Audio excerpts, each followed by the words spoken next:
বলবেন মাননীয় সদস্য তারানা হালিম, মহিলা আসন 18। ধন্যবাদ মাননীয় স্পিকার। আমি অনেকক্ষণ ধরেই হাত তুলেছিলাম, তো আপনি বিরোধী দলের আমাদের সদস্যদের প্রথমে সুযোগ করে দিয়ে প্রমাণ করলেন যে এই সংসদ কতটা নিরপেক্ষ। তো সেই কারণেই আমি আপনাকে প্রথমেই ধন্যবাদ জানাচ্ছি। আমি পয়েন্ট অফ অর্ডারে দাঁড়িয়ে ফিলিস্তিনি জনগণের উপর ইসরায়েলি বর্বরতার প্রতিবাদ এবং নিন্দা জানাচ্ছি। মাননীয় স্পিকার, এশিয়ার যতজন রাষ্ট্রনায়ক এই ইসরায়েলি বর্বরতা নিন্দা জানিয়েছেন এবং ফিলিস্তিনের পক্ষে দৃঢ় স্বরে তাদের পাশে দাঁড়াবার কথা বলেছেন, তাদের মধ্যে প্রথমেই যদি কারো নাম বলতে হয়, অন্যতম প্রথমেই আসেন মাননীয় প্রধানমন্ত্রী বঙ্গবন্ধু কন্যা শেখ হাসিনা। এই কথাটি আমাদের বারবার বলতে হবে।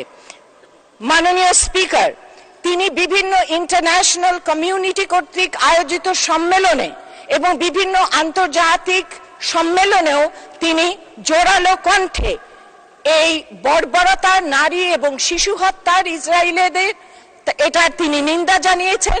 ফিলিস্তিনিদের স্বদেশ আবাসভূমি প্রতিষ্ঠার লড়াইয়ের পাশে দাঁড়াবার অঙ্গীকার করেছেন। এজন্য মাননীয় প্রধানমন্ত্রী শেখ হাসিনা বঙ্গবন্ধু কন্যাকে অসংখ্য ধন্যবাদ। মাননীয় স্পিকার, আপনি যদি ইউটিউব দেখেন, যদি আপনি দেখেন যে সেখানে কি অবস্থা বিরাজ করছে, কেবলমাত্র গাজা স্ট্রিপ, এই গাজা স্ট্রিপে যে নৃশংসতা চালানো হয়েছে এর কিন্তু বিভিন্ন দেশে প্রতিবাদ হয়েছে।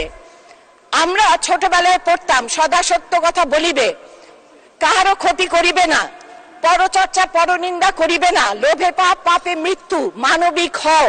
এখন এসব আদর্শ লিপির বাক্যগুলো যেন ব্যাক সিটে স্থান করে নিয়েছে। সে কারণেই দেশে দেশে যুদ্ধ, বিগ্রহ, মানুষ হত্যা, অমানবিক আচরণ, শিশু হত্যা, নারী হত্যা একে একে চলে আসছে। গাজা স্ট্রিপে 17,000 শিশু এখন আনঅ্যাকম্পানিড, অথবা পরিবার কোথায় তারা জানে না। অক্টোবর 7 থেকে টোটাল ডিসপ্লেসড 1.7 মিলিয়ন মানুষের মধ্যে 1% হচ্ছে শিশু। এখন পর্যন্ত 25,000 শিশু এতিম হয়েছে, 1,000 শিশুর অঙ্গহানি হয়েছে। অক্টোবর মার্চে 13,000 শিশু হত্যা করা হয়েছে নর্দার্ন গাজায়। অসাম্প্রদায়িকতার কথা কিন্তু বারবার বিএনপি বলেন, এবং সেইখানে আমরা কেন অসাম্প্রদায়িক এটার কথা বলেন, যদিও তারা মানসিকভাবে ভীষণই সাম্প্রদায়িক।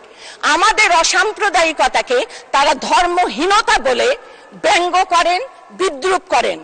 কিন্তু আজ পর্যন্ত একটি বারো কোন ফোরামে বিএনপির কোন নেতা, তাদের নেত্রী, তাদের কর্মী, কাউকে আমরা ইসরায়েলের এই বর্বরতার নিন্দা করতে দেখিনি। আমরা ফিলিস্তিনের জনগণের পক্ষে দাঁড়িয়ে কথা বলতে শুনিনি।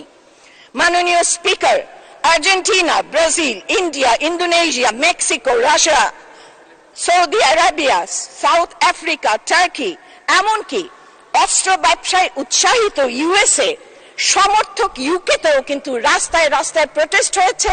ছোট ছোট বাচ্চারা তাদের যে গ্রাজুয়েশনে, সেখানেও তারা কিন্তু ফিলিস্তিনের পতাকা ধারণ করে তারা কিন্তু দেখিয়ে প্রতিবাদ জানিয়েছে ইসরায়েলি বর্বরতার, এবং ফিলিস্তিনের পক্ষে তারা সমর্থন জানিয়েছেন। আমরা বাংলাদেশ আওয়ামী লীগ অসাম্প্রদায়িক রাজনীতিতে বিশ্বাসী। আমরা যখন অসাম্প্রদায়িকতার কথা বলি তখন বিএনপি ব্যঙ্গ করে যে মসজিদে মসজিদে নাকি উলুধ্বনি হবে। আমরা যখন অসাম্প্রদায়িকতার কথা বলি তখন তারা সেটাকে ধর্মহীনতা বলে। মাননীয় স্পিকার, জামাতের বিরোধিতা করা কোনোদিন ধর্মহীনতা নয়, কারণ জামাত সাম্প্রদায়িক রাজনীতিতে বিশ্বাস করে, তারা ইসলামের মূল্যবোধে বারবার আঘাত হানে।